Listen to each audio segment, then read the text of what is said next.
Good day, gentlemen. How you doing? Toby here, and it's only been 3 weeks and I'm already bringing you another proper video. I guess publishing only one video a month kind of explains this. And this time I'm continuing with my pseudo testing video. So here you go, Avenger or Vengeance Paladin weapon testing video. Now you probably all already know which one is the best one, but the goal of this video isn't to show you how godly, how overpowered Breath of the Dying is, but rather to answer the question whether there is a truly considerable difference between a variety of weapons. This is also me saying that I won't be playing the godly dual, dream or whatever Avenger that requires multiple jobs to run. Now I'll be looking at far more budget builds, starting with lesser known hidden gems like Butcher's Pupil, moving on to well-known uniques like Stormlash, and finishing it off with, of course, nothing less than the Breath of the Dying itself. So without a further ado, let's get into it.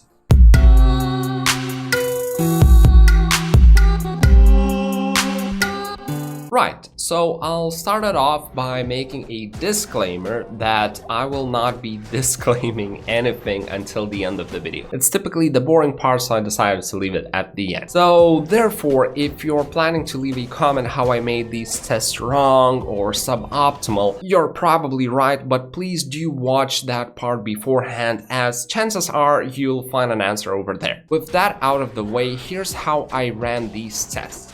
Same as with my OZSOUND bow testing and Zealot weapon testing videos, I did it in the exact same manner. I did exactly 3 Chaos Sanctuary runs with each weapon. Some of the runs were done while streaming, but most of them offline. All runs were done on Players 1 using the exactly same gear. So let's take a quick look at it, but do note this is not a guide video, so while the gear is decently rounded, I won't go into too many details on why I picked these specific items. First up, G-Spot helmet with an increased attack speed jewel. Treachery for attack speed and resistances, though I learned halfway that it's far from an ideal armor due to Paladin's high defense and block. I was having severe issues proccing Fade, which in turn led me to running around with roughly 50 all resistances. Next up we have Zacharium Shield, on Switch we have Spirit, this time an actual Spirit, coupled with Call to Arms. Gloves are Laying of Hands. Rings are dual Raven Frost, as I really wanted to be able to wear High Lords for the 20% increased attack speed, so I couldn't use 2 pieces of Angelic. Belt is String of Ears, and boots are War Travelers. I would also always pre-cast Enchant from Demon Limb for some attack rating and a few hundreds of extra damage, fire damage. With that said, I'm not sure if you even need the attack rating with Conviction Aura, so feel free to leave a comment about it. Regardless, the few extra hundreds of damage is pretty nice and it really doesn't cost you much. As for my inventory, Torch and Annie obviously, and the rest were just damage charms. They're nothing too special, but you know, they're pretty decent. With this setup, before even equipping the weapon, I always had 35% Crushing Blow and 49% Deadly Strike. Open wounds were sitting at 0 though. As for other stats, block always at 75%, defense though crazy low at 4000 only, which stems primarily from Treachery having 0% enhanced defense. I was being hit at roughly 40% rate as a result of it, which is actually pretty damn bad when your attacks can get interrupted. Lastly, resistances were sitting at roughly 50% each, but eventually I would proc Fade from Treachery so they would get maxed out. And that would be it for my gear, which leads us to the fun part, how well the weapons fared when compared to each other. So, here are the weapons I tested out, and if you watched my previous Zealot video, those were the items I tested out. So you will probably notice that I made some changes to the items I've picked. First of all, I ditched Horizon's Tornado, Flesh Ripper, Rune Master, and Head Striker, since they had 4 out of 5 worst runtimes with a Zealot, and it just felt that regardless of what they have to offer, there is already another item I'm testing that does the same job but better. I also added Gimmer Shred, which I sadly forgot to test out with the Zealot, and thought Beast would make for a fun test since Avenger is using Conviction Aura, so perhaps coupling it with Fanaticism would do wonders. You also might notice that there aren't certain items which you may think are worth testing, and you're probably right. I don't have items like Azrath, Schaefer's Hammer, Astron's Iron Ward, and I don't feel like hacking because these items are kind of somewhere in the middle of the pack. They're not, Breath of the Dying. That's truly a must-have item. I also didn't test two-handed weapons, neither rune words nor uniques, due to the fact that I'm playing hardcore and I would never suggest running a two-handed weapon for a hardcore paladin. The defense, the resistances, the block, it's just too much to pass up on a shield. The other items I skipped, I simply deemed not worth it due to being worse version of the items I'm already testing. One example would be Death Rune Word. Yeah, it's pretty nice, but Oath is kind of just the same but better and for the lower price. Another one would be Death Cleaver, and it's pretty close to Butcher's Pupil when you think about it, but significantly harder to drop. An ethereal Death Cleaver with a Zod rune might be good. A lot of people suggested it to me. Sure, but good luck finding it along with a spare Zod rune. Since the goal of this video is to check whether there's a significant difference between the best items in the game and the ones that are fairly easy to find, it just wouldn't fit such a narrative to go for crazy hard to find specific items anyway. Hell, I'd argue that by the time you find an ethereal Death Cleaver and heavy Zod rune to spare, you can probably just make the damn Breath of the Dying anyway. Which brings me to the next part of the video. So how well do those items compare to the likes of Breath of the Dying? Let's check the test results. First up, we have Heaven's Light. It showed decent results in my Zealot test video, so I decided to use it for Avenger as well. And don't get me wrong, it's not a bad item at all. It has a lot of the really good melee mods like Crushing Blow, Enhanced Damage, Attack Speed, and Extra Socket Advantage over all the other uniques. It just doesn't have anything unfair like, Ethereal coupled with Indestructible mod, for example, or 450% Enhanced Damage something. Anyhow, the average runtime ended up being 4 subscribers and 52 likes. It later on turned out to be roughly in the middle of the pack. Next up is Heaven's Light Oni-chan, or Otota, whatever gets your dick hard, the Redeemer. Now, his results were severely disappointing in the Zealot video, but I decided to give it another shot. The damage plus 85 mod just seems too sexy to pass up. I mean, that's why Grief is so godly. With that said, it was a really stupid decision, as I later learned that plus damage mod does not get converted to elemental damage by Vengeance, so it's effectively a fairly useless mod for Avenger. Naturally, the runtime was worse than Heaven's Light at 5 subscribers and 19 likes. I mean, I could try and make it more obvious, but could you please? And since I mentioned that the plus damage mod doesn't get converted to elemental damage by Vengeance, let's take a quick look at Grief. And 6 minutes 19 seconds average runtime. It turned out to be the second worst weapon, potentially even the worst one, though the difference between separate runs was as high as 4 minutes, like literally double the time, so it's safe to assume that these are not realistic results. But I'll get back to this in the conclusion and disclosure section of this video. Next up, Baranar Star. I chose it for the elemental damage mods to check how well it scaled with Conviction, and it turned out rather disappointing though, and it wasn't the case of Grief where the time between each run would be significantly different. The average was 5 minutes 2 seconds, and each run was between 14 seconds of each other. So it's safe to say this is how this item actually performs, and it's pretty clear not too well. A similar weapon I tried out for the same reason was Gimmer Shred, even more elemental damage, and thank you to whoever pointed this item to me. I wish I had tested this in my Zealot video as well, since Baranar performed pretty well there, and Gimmer Shred honestly just feels like a better version of it. Granted, I have found an ethereal one, so it's far better than the normal one. With that said, the Avenger had a 4 minutes 44 seconds average runtime with Gimmer Shred right in the middle of the pack. This, coupled with Baranar's results, make for quite an interesting conclusion, which I'll share after I've showcased all items' results. Next up, Stone Crusher, the massive physical damage yet slow attacking representative. I didn't expect much of it. I've already learned the attack speed importance in Diablo 2 and how severely I've been underrating it. The results backed my intuition 100%, average runtime 5 minutes 28 seconds, which ended up being one of the worst results. Moving on, we have Stormlash. This is the one item that truly baffles me, as the results were far better than I anticipated. I initially thought that all the mods Stormlash has simply offer nothing to Avenger. It's not the highest attack speed weapon, so it doesn't take advantage of the high damage Vengeance offer. It has elemental damage, which doesn't scale as well, judging from the Baranar's and Gimmer Shred's results. The chance to cast Tornado on Strike doesn't do much either, as its physical damage, and the low attack speed won't proc it frequently anyway. The enhanced damage isn't crazy high either, so it really only has 33% crushing blow, which other items who have performed far worse have as well.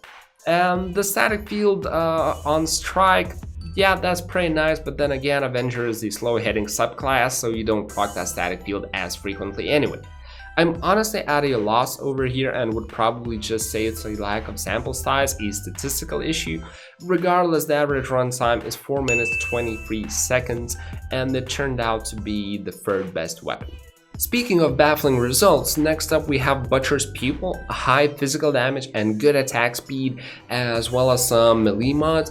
In my Zealot test video, it turned out to be somewhat of a hidden gem, because it ended up in the middle of the pack beating the likes of Stormlash, Rune Master, Redeemer. However, with Vengeance Paladin, it turned out like utter shit, with an average runtime of 7 minutes 23 seconds. It's almost a full minute slower than the second worst weapon, Grief. I went to look at the footage more in depth to check why it performed so poorly, and what I found is that it was actually I who played it poorly. I was killing far too many monsters than necessary, slouching and spending way too many time picking up pots. So I decided this won't fly, I have integrity I must protect, and with that in mind I redid all 3 runs. It turned out much better this time with an average runtime of 4 minutes 39 seconds, placing it 5th. Also dropped 3 neat items during my second run, a unique jewel from Infector of Souls, unique Myrmidon Greaves from a random boss pack, and lastly Diablo dropped this little beauty. Okay, the facet was -5 and +4 to lightning, and Shadow Dancer turned out pretty shitty with just +1 to shadow skills. Anyhow, let's move on. Next item I tested was my all-time favorite item in Diablo 2 by now, Lawbringer. I think I'm in love with this item by now, and if I ever make a guild for any game, I might just call it Lawbringer. So here's the deal, this item has been proven itself worthy for me many times over. I used it on my Frenzy Barbarian, I used it on my Sorks Act 5 Mercenary. When I did the Zealot test video, it turned out to be 4th best weapon just after the Godly Rune Words. Pretty much whenever I tried this weapon, it turns out to be great. However, with all that in mind, I thought if there was ever a case where Lawbringer wouldn't be as godly, this would be it. Vengeance Paladin really has nothing to gain from Lawbringer apart from the knockback it provides to make the runs faster. For Vengeance Paladin, it gives some elemental damage, which we already know from previous tests that don't really do much, and that's about it. No enhanced damage, no attack speed, no crushing blow, nothing. And of course, the average runtime was above average at 4 minutes 43 seconds. Like, what the fuck, this item is insane. It just is, just like that. I don't care if you believe me or not, just give it a shot, you'll be surprised. Anyway, next up we have Beast. I didn't have high hopes for it, but just wanted to check how much fanaticism can do. Turned out probably not enough to justify the burden. Average runtime at 4 minutes 35 seconds. Next big runeword I tested was Oath. In my Zealot video, it actually turned out to be the #1 weapon, outperforming both Breath of the Dying and Grief, although both by only a small margin. I even mentioned in the conclusion sections of that video that Oath was surprisingly good, and for the price it costs, it's tremendous value. Pretty much the exact same story over here. It took home the second best weapon title with an average runtime of 4 minutes 13 seconds, which leaves us with the question, which weapon got the best weapon title? And the answer to it is Breath of the Dying. Surprise, surprise, just like any guide out there will tell you, Breath of the Dying is the best weapon for an Avenger. What surprised me though was the difference in runtime between it and Oath.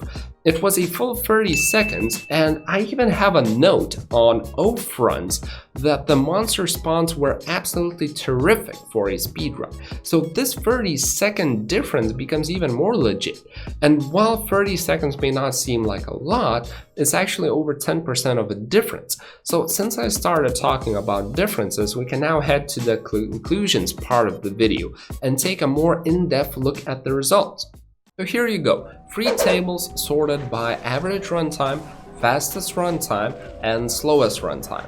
This time we're seeing less polarized results where only the Breath of the Dying is the clear #1, the absolute winner across all 3 criteria. It holds the best average runtime, the fastest runtime, and even its slowest run is still the fastest. Not only that, it's so much better across the board that the first conclusion I have to make is that Breath of the Dying is without a doubt the best one, and by a significant margin. Just like Faith is for a OZSOUND, just like Grief and Breath of the Dying is for Zeal. My second conclusion is that yet again, Lawbringer comes in awesomely.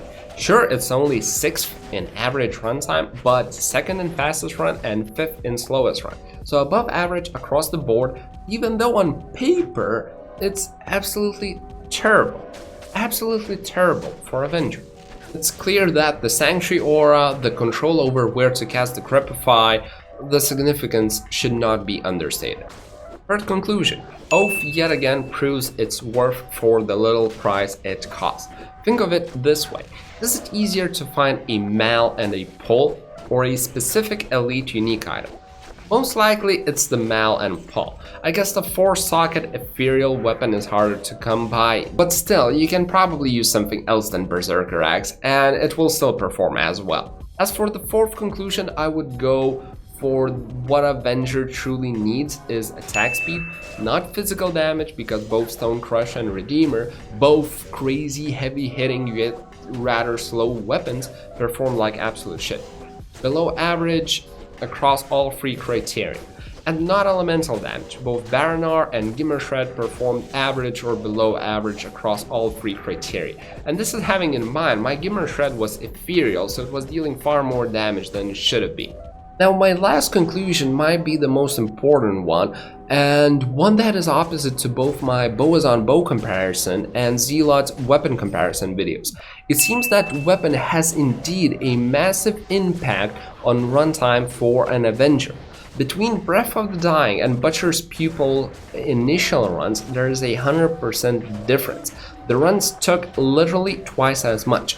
Between the middle of the pack weapons and Breath of the Dying, or even Oath, there's a full minute difference, which percentage-wise is a 25% difference. That's absolutely massive. However, I must add a certain condition for this last conclusion, otherwise it won't hold true. By saying there is a massive difference between weapons, I mean in a consistent sense.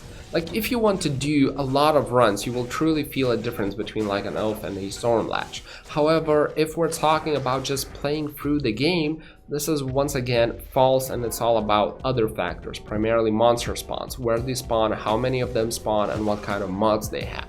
This is most easily proved by taking a look at fastest runs. While Breath of the Dying is still ahead of every other weapon, Oath is suddenly in the middle of the pack. And even those below him are only a few seconds behind. But if you go back to the slowest run, there we see the consistency coming from the Breath of the Dying. In other words, the best run time depends mostly on monster spawns, but if those spawns are shitty, this is where the difference is made. So summing it up, if you're only making a playthrough, then whichever weapon you'll pick up, it will be good enough. Of course, the slow but hard-hitting ones will be far worse than their faster counterparts, but generally there isn't a massive difference between a super budgeter's pupil and an amazing rune word like Oath.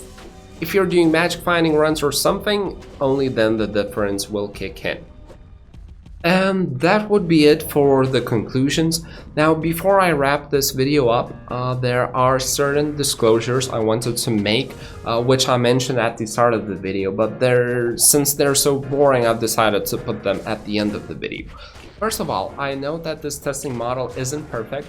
Ideally, it should be coupled with a mathematical model. However, what I've learned from these tests is that a mathematical model is massively incorrect, as it doesn't take into account all the monster spawn variables along with how much safety means. Perfect example would be Lawbringer, as it outperformed far more weapons on runtime, even though it would be left behind when it comes to damage per second. Second of all, I only did 3 runs with each weapon, which is way too few to make meaningful conclusions. Therefore, all of my conclusions are mere speculations based on a bit of data.